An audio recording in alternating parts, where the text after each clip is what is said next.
1 hour of amazing stories and unbelievable people begins right now.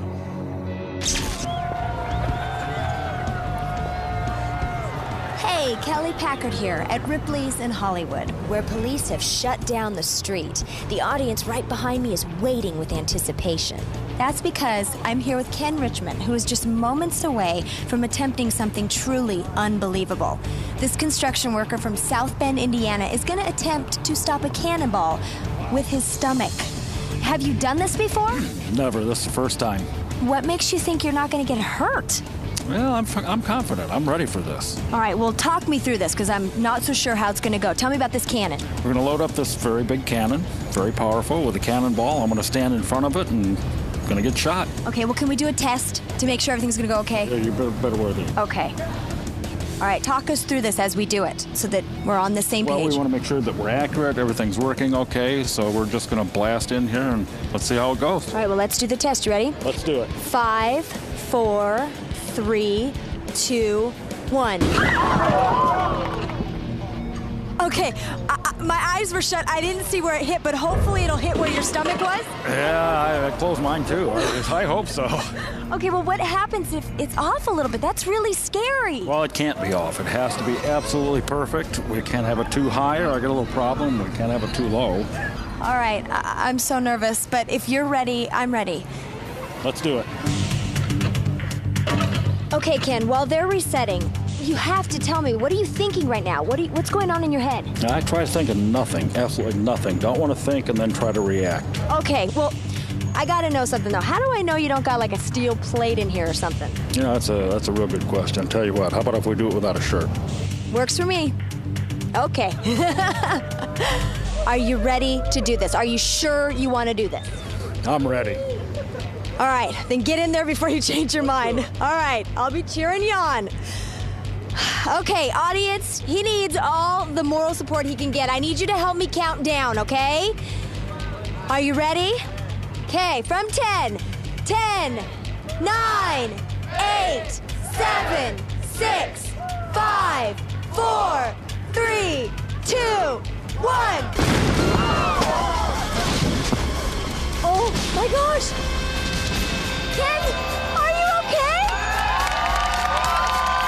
I feel great. And look at this, not a scratch. That's good. This is unbelievable. Oh my gosh, I just can't believe this. Only on Ripley's.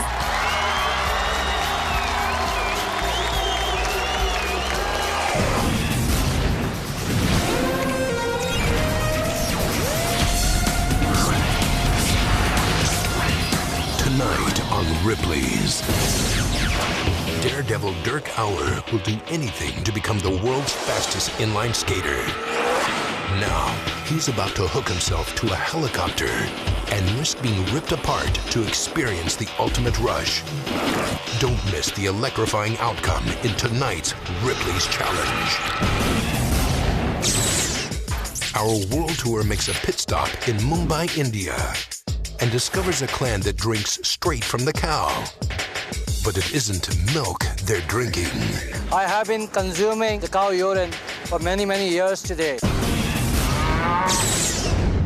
Little Tiffany Yorks was born with a devastating deformity known as mermaid syndrome. She was completely joined down below, just like a mermaid. Now, little Tiffany's life will be on the line as doctors try and untangle her tender body. Plus, the show-stopping wedding where the couple's getting hitched to hooks in their backs. Can the Bee-Man turn a dangerous swarm into a swimsuit in tonight's unbelievable update? And the enticing new workout where people shed their weight as well as their clothing. You don't really realize how hard you're working because it's fun. Only on Ripley's Believe It or Not.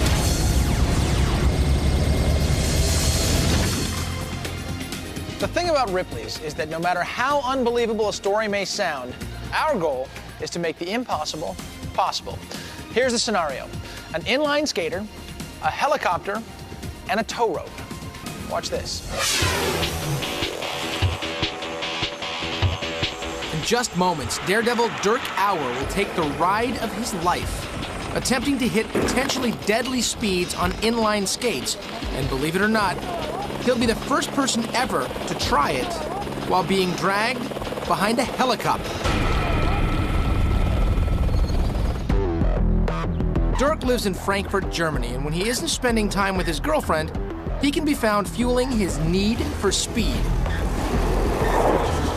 performing dangerous stunts on high-performance inline skates. Dirk has been pulled behind a motorcycle at record-breaking speeds, and he's even made a contraption to connect his blades to a roller coaster, but he still wants to go faster.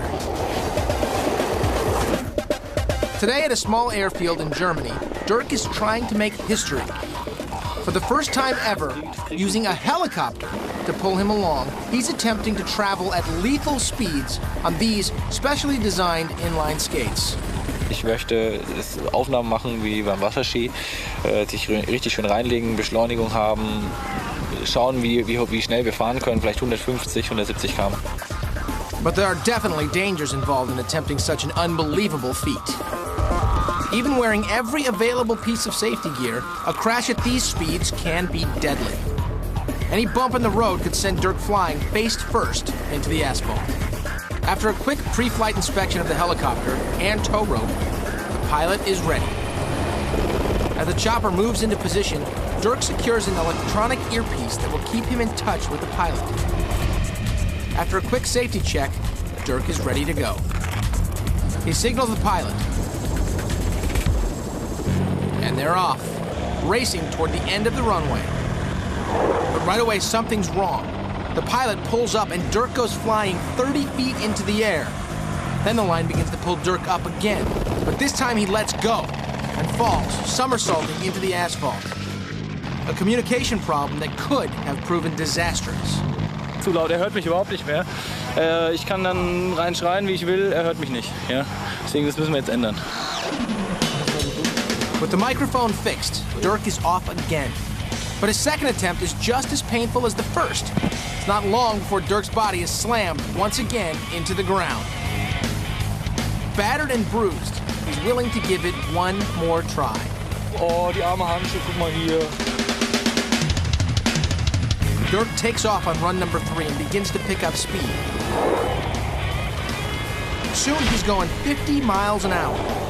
Flying past the 60-mile-an-hour mark, Dirk is now traveling at breakneck speed. Still accelerating, he's now hanging on for his life, moving at over 75 miles an hour on inline skates. Speeding behind the helicopter, Dirk is traveling faster than he's ever gone before. Coasting to a stop, but still riding an adrenaline rush, Dirk cannot believe what has just happened. Oh mein Gott. Oh, jetzt bin ich K.O. Glücklich in K.O. Denke ich mir, ja. Es wird auf die Sonne gehen. Es hat auch tierigen Spaß gemacht, aber ich bin total down.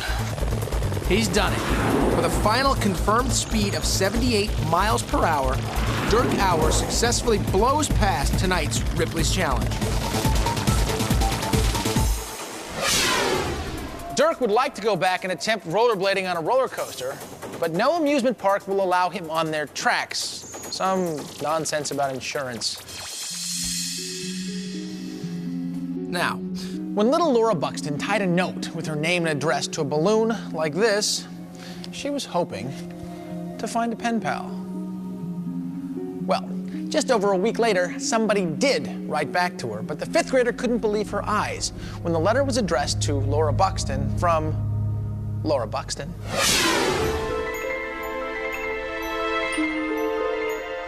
When 10-year-old Laura Buxton of Staffordshire, England, whimsically set free a balloon and watched it sail away, she had no idea she was about to transform her life forever.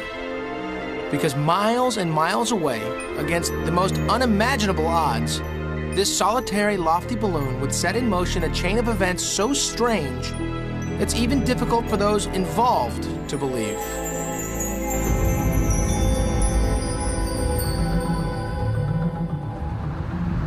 The story all began one windy afternoon after Laura and her grandfather tried a little experiment. He's told me to write my name and address on a label and stick it to the balloon and then let the balloon go and see what happens. My granddad said that I might find a pen pal. But Laura would find much more than a pen pal.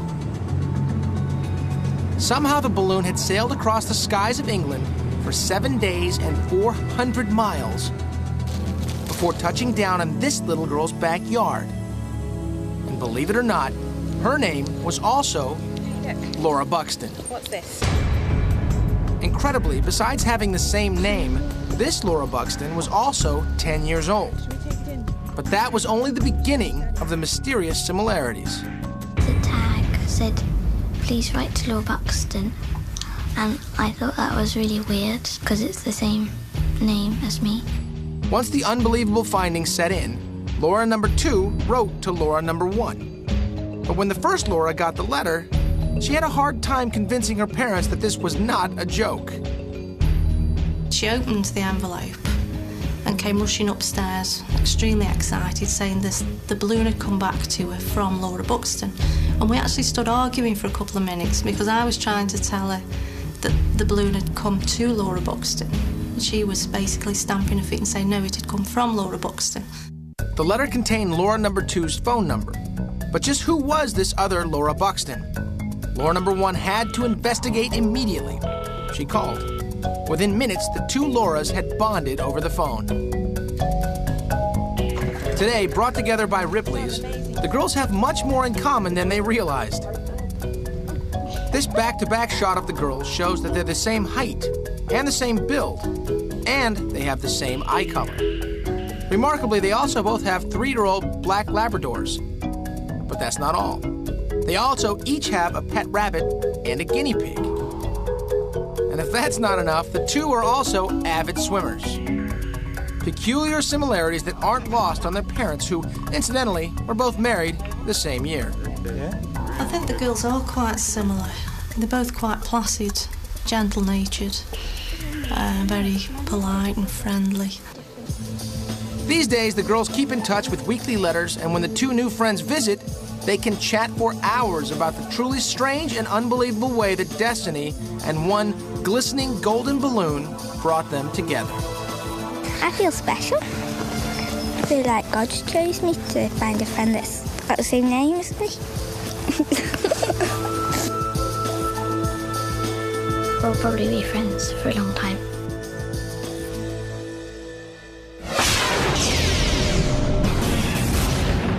It's a ritual so strange you won't believe it even after you've seen it. You'll cringe when you find out where this holy water comes from. Plus, the dad who saved an abandoned bird's life. Now his pet goose follows him everywhere, only an arm's length away. Also, we'll tell you why this guy loses a limb every time he goes to work. And Hollywood's famous Sunset Strip steams things up with, what else? Strip aerobics. The workout you'll only see on Ripley's. Enter Robert Ripley's archives. Ripley, leave it or not. Leave it or not. The year is 1952. William Albee invents a new type of tire that promises to revolutionize the industry. Originally intended for the Army, these unusual-looking tires are actually big bags of air. Their huge surface area evenly distributes the weight of the vehicle, making it possible to travel over any surface, easily climbing near vertical walls and crossing debris-filled fields. Unbelievably, Mr. Albee has so much faith in his new creation that he even lies down and allows the 10-ton truck fitted with the soft wheels to run him over. Surviving the test without even a scratch. Believe it, but don't try it. Leave it or not. This season, Ripley's has sent producers and camera crews all across the globe, and they have documented some very shocking rituals. For example, cows are considered so sacred in one community that residents do more than just worship them. India is tonight's stop on the Ripley's World Tour.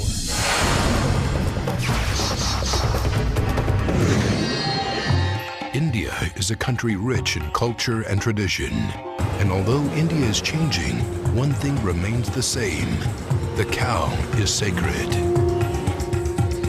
And believe it or not, the cow is so revered here that men and women actually coat their heads and faces with cow urine. For the Hindus of northern India, the cow is not a typical farm animal. These bovine represent motherhood, and their milk sustains and nourishes them. But in this case, it's not the milk these men and women are waiting for. It's the urine. Known as a sacred gift from the cow, the urine is commonly sprinkled in the home to protect the surroundings. We sprinkle for purify our house and keep away evils. But this unusual practice doesn't stop there. These men actually rub cow urine into their hair. Some even splash it right on their face.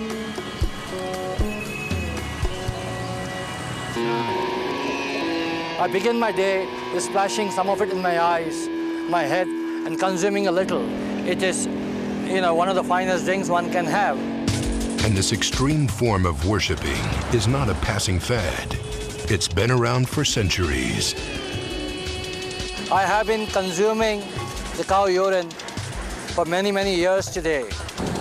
Surprisingly, cow urine is even used by residents as a form of medical treatment. Locals believe it cures anything from liver disease to obesity and cancer. Believe it.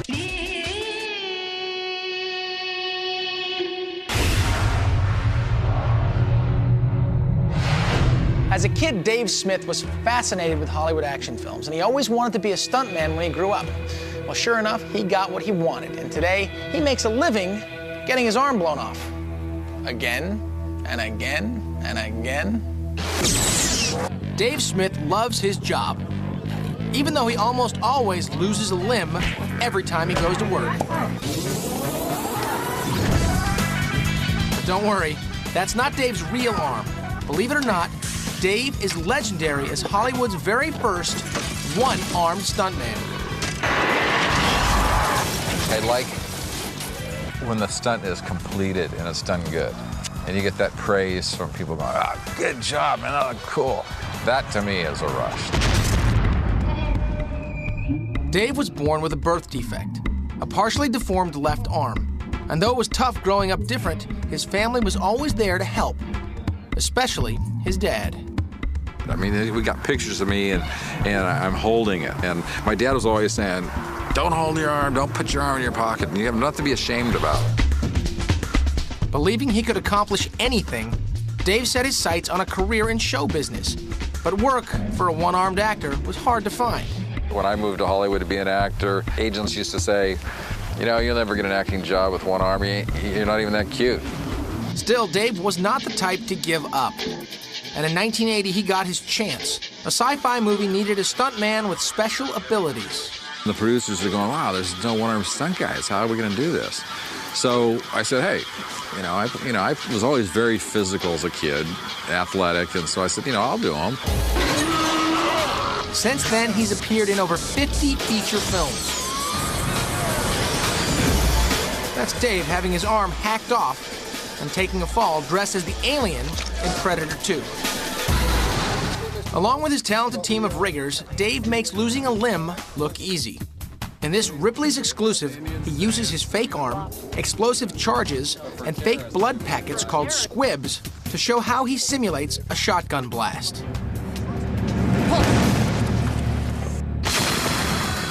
When the script calls for cutting his arm off, it's the same prosthetic arm, just attached with breakaway tape. And filmmakers find that Dave's one-arm stunt work makes a dramatic difference in a lot of ways. It looks so much more real, and what you see is what you get. And it's much more cost-effective that way, too. There's a market for it. You don't have to do any post-production. It's in the can. But most satisfying for Dave is this non-profit stunt workshop. He created it to inspire physically challenged kids to follow their dreams despite any disabilities. get these kids when they're younger and change attitudes like, wow, if I can be a stuntman, maybe I could be a fireman with one leg. I knew that when I was younger. There's a purpose. There's a reason why I had this. So it's like, so I have turned it into a positive thing.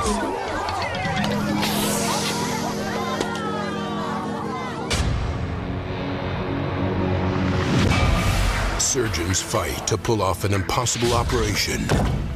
Can they save little Tiffany Yorks from a lifelong deformity known as mermaid syndrome?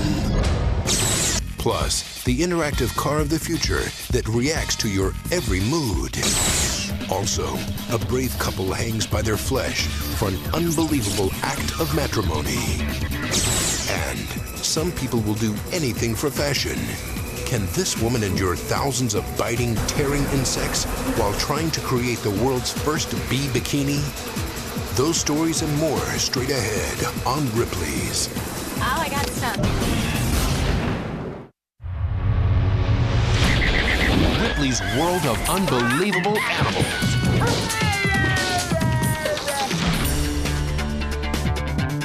Whenever Dan Steffen goes water skiing, his best friend Daisy is always by his side. But you won't find Daisy in the boat or in the water. That's because Daisy is a goose who flies right alongside her owner. Whether Dan's boating or biking, his faithful pet is always only an arm's length away. Well, Daisy's a great pet. She's probably the most enjoyable pet I have ever had. This truly fascinating relationship started over the summer, after Dan agreed to care for the orphan goose, which two fishermen found alone on the shore. No? For Daisy, even though Dan has a family of his own, it was love at first sight. And soon, everywhere Dan went, his goose was sure to follow. I think Daisy does feel like, I'm the one. There you go. She's a one-guy goose. Soon, the young goose was following him everywhere. And Dan realized that he was now Daisy's surrogate mom. But there was a problem. Being raised by a person, Daisy had never been imprinted or taught to fly by her natural mother. If she was ever going to learn, it would be up to Dan to visually show her what to do. It's just instinct, but I helped it along, and I'd run down shoreline with the goose and flap my arms, and the little thing would chase me up and down the lakeshore. Eventually, Daisy caught on, and soon, this once grounded goose was flying high on her own with all the grace and majesty of a bird in flight. Where Dan had started, instinct quickly took over. Now, whether it's cruising with Dan's boat, chasing his hydroplane, joining him for a little water skiing, or even following along as Dan rides into town, Daisy has come a long way in developing her flying skills. Good girl.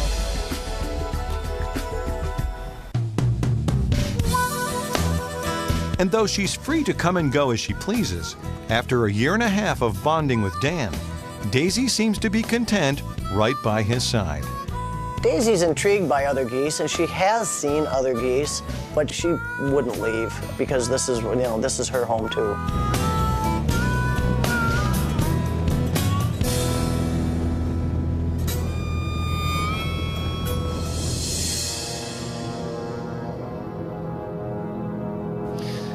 Mermaids are fabled creatures from the sea with the head and body of a woman and the tail of a fish.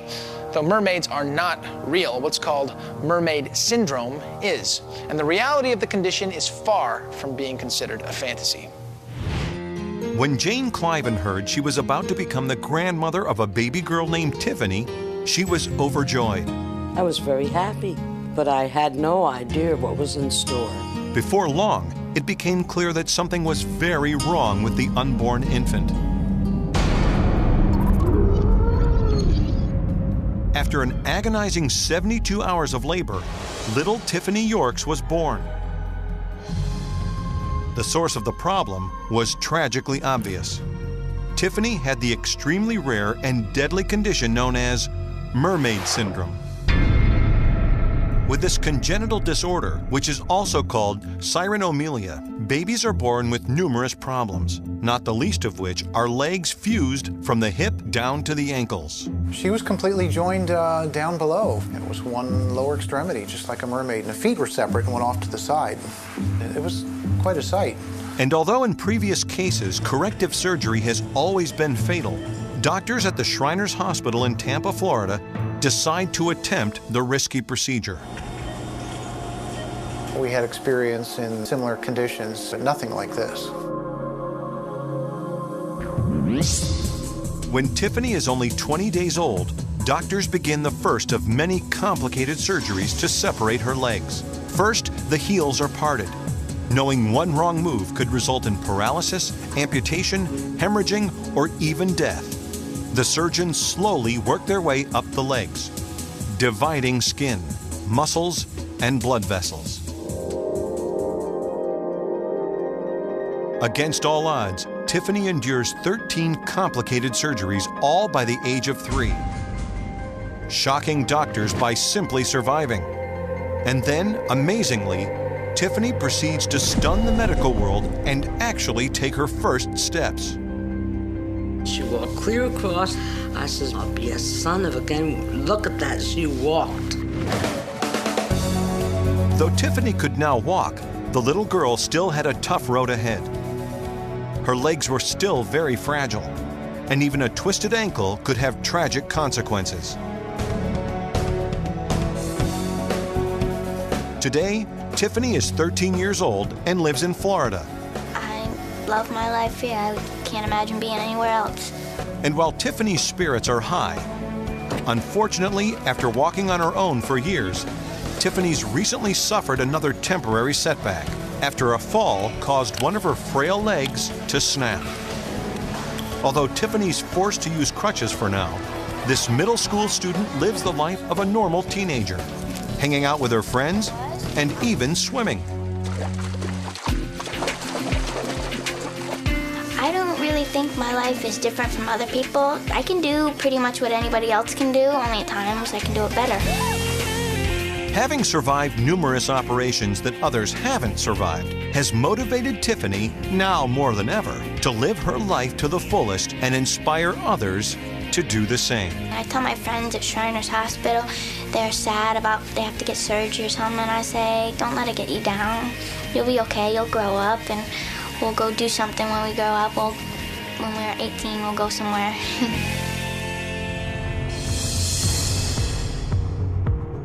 To date, Tiffany is the only miracle child to survive. It's a wedding ceremony unlike any you've ever seen. Watch as this couple gets hoisted by hooks so they can take the plunge in tonight's unbelievable act.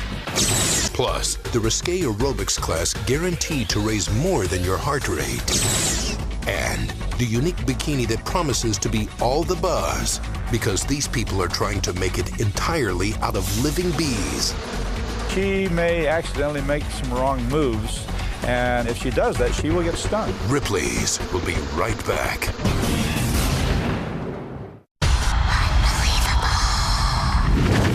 Las Vegas is the wedding capital of the world, with more than 100,000 couples tying the knot each year. But you won't find this wedding at any chapel on the Strip. Carlos Cali and Shannon Johnston are saying their vows in the desert just outside the city limits, where, believe it or not, the two will marry in midair, hung in the sky with hooks through their backs. Suspension rituals are just as spiritual as any church ritual, and this is pretty much how we feel spiritually.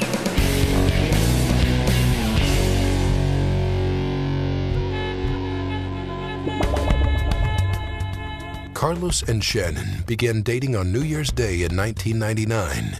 But when it came time to take the big step, they wanted to move in a very different direction, a vertical one. The reason we wanted to suspend was to make our souls bind tighter on a deeper, more intense level. It's something that you have to experience. It's not something that you can just explain in words.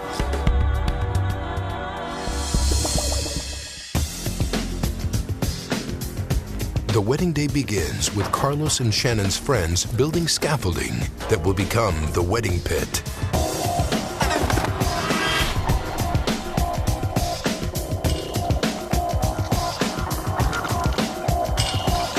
Then, Carlos, Shannon, the three groomsmen, and even the minister's backs are prepared for piercing. Spots are marked indicating where the hooks will go, and then they're carefully inserted. Breathe, breathe.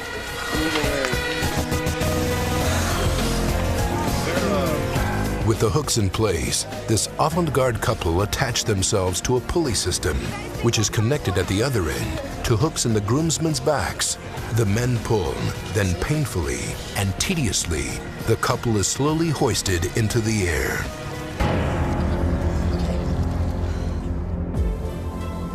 We're gathered here today to celebrate the unification of two very dear people. Like any ritual, But as the wedding gets underway, there's a problem. The cold weather is causing Shannon to shiver, increasing the risk of shock and hypothermia. The couple is close to calling it off. But after a few deep breaths, they decide to go ahead with the nuptials. I love you. With this ring, as a symbol of your binding, do you, Callie? The two quickly utter their I do's. I do. I do. I now pronounce you husband and wife.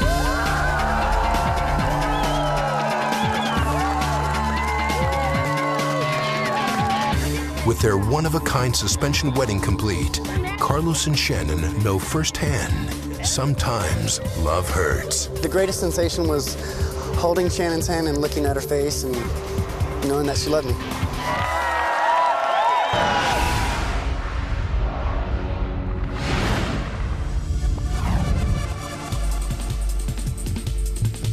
Do you remember these from the late 70s? Well, if you don't, it's called a mood ring. It was supposed to change colors depending on your emotional state. We'll take a look at the latest incarnation of emotion meets technology in the year 2002. This is the prototype of a mood car. Not only does it change colors, but the pod, as it's affectionately called, also makes faces with headlights for eyes, the grille as a mouth, and side mirrors for ears. If you get a flat, run out of gas, or get in an accident, the car turns a sad blue. Swerve or brake too quickly and the car lights up an angry red. The pod glows yellow for happy when its owner approaches. Oh yeah, and the antenna on the trunk, it wags like a tail. What will they think of next?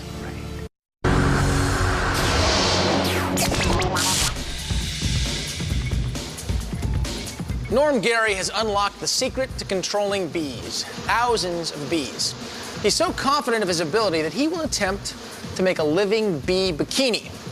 Let's just hope that the swimsuit model is as confident as he is in this unbelievable update of the man that we call the Bee Man.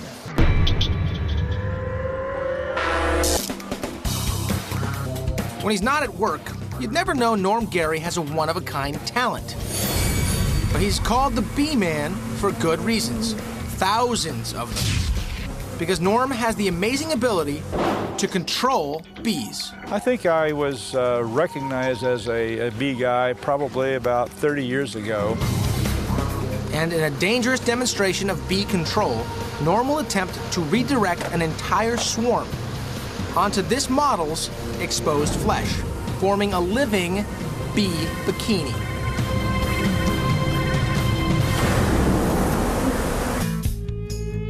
Norm is an entomologist, a serious scientist whose life work has been the study of bees. But Norm's knack with these stinging insects has led to some interesting side jobs. I've had a wonderful career in bees, making movies, commercials, and just having fun. The secret to Norm's success is his bee pheromone. The worker bees are attracted to a powerful mixture Norm created to mimic the scent made by the queen bee. Using it, Norm controls the flight and the nesting patterns of thousands of bees. I will take a little tiny vial of liquid queen pheromone, remove droplets with a Q-tip, and gently dab it right onto the area where we want the bees to cluster. But it's not as easy as it looks. Bees are naturally aggressive, and Norm should know. having been stung more than 75,000 times. So every step must be handled with extreme care. First, I shake the bees out of the cages, then I allow them to cluster on screens. So when we're ready to put the bees on the subject, I grab a screen of these bees, walk over to the subject, scoop them up gently with a little dustpan, and very, very gently release them right on the target. Model Deanna Oliver has never worked with bees before, so Norm lets her know what to expect as the bikini takes shape. She's going to feel a tickling sensation at first as the bees are walking on the skin. Each bee has 6 legs, and those little tiny, tiny feet grip very tightly, so that's going to tickle. Norm gets Deanna into position and gives her some last-minute instructions. From here on, it's just a question of being patient. And since this has never been attempted before, Norm doesn't know if it will take half an hour or half a day to complete. So just to find out how long it does take to make a bee bikini, Ripley's is going to time him. With the first strategically applied drops of pheromone, Norm begins. If Deanna doesn't stay perfectly still, it could start a chain reaction that may end with thousands of bee stings, a potentially fatal situation. The worst case scenario is that she may accidentally make some wrong moves, and if she does that, she will get stung. But almost immediately, and despite all of Norm's precautions, one ornery bee digs into Deanna's skin. Oh, I got stung. But a real trooper, Deanna toughs it out and stays calm so as not to startle the swarm. And Norm gets back to work. Only 10 minutes into the creation and the top of the bikini is finished. Norm applies the bees quickly, but not fast enough for Deanna. After 22 minutes, the bikini is taking shape. But suddenly, it happens again. Alex, Okay. that's stung again. Where? Ow. Right there? Twice. Where? Right there. Right there, I see it. Okay, it's out, it's out. Fighting hard to stay composed, Deanna knows that if she panics now, she risks serious injury. 33 minutes, and Norm is now adding additional bees by hand. To prevent the insects from going where they shouldn't, Norm continually vacuums bees away from problem areas. Norm puts the last few bees into place, and in 47 minutes, he's done it.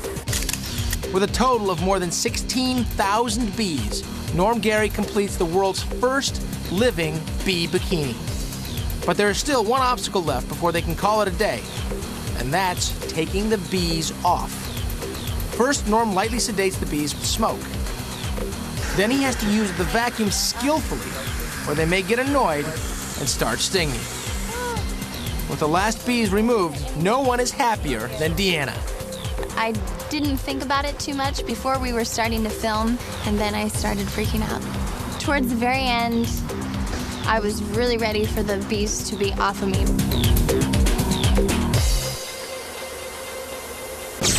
Next, Ripley's reveals the one-of-a-kind workout that has people losing weight as well as their inhibitions. And warriors used this rare weapon to rip apart their enemies. But wait till you hear where it came from.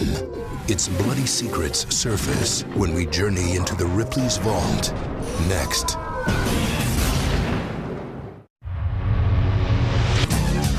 You're watching Ripley's Believe It or Not. For years, people have been trying to walk it off, spin it off, even step it off. Now, believe it or not, thanks to fitness trainer Jeff Costa, workout buffs looking to shed those extra pounds are taking off their tennis shoes, putting on heels, and stripping it off. We've got the workout, which is what people come here for. We've got the striptease, the provocative element that keeps people coming back to the gym. It all began a year ago at this gym in Los Angeles. Jeff, who's a professional choreographer when he's not working as a trainer, was looking for a way to incorporate exotic dancing with a healthy workout. His solution? Strip aerobics. And as you can see, the classes were an instant hit.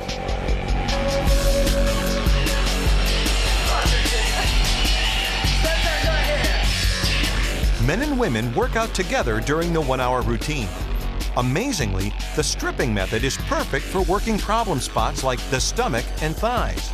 And according to these gym rats, while the exercising is as tough as any regular aerobics class, it's a lot more entertaining.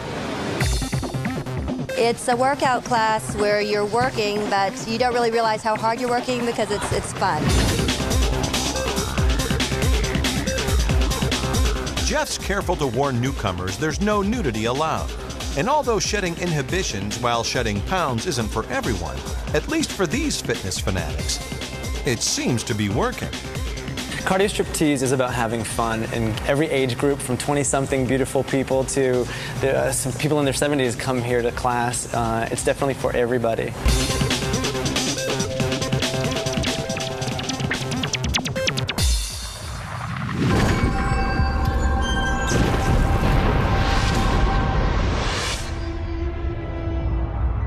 This is the vault, located in the underbelly of the Ripley's warehouse.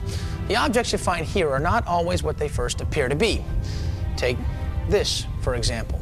What at first glance looks like a chainsaw blade is actually the snout of a fish, appropriately named the sawfish.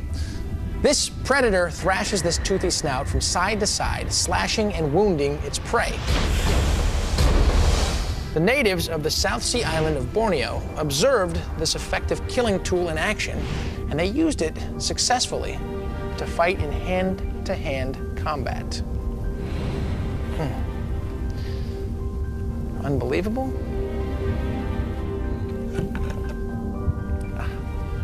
Believe it.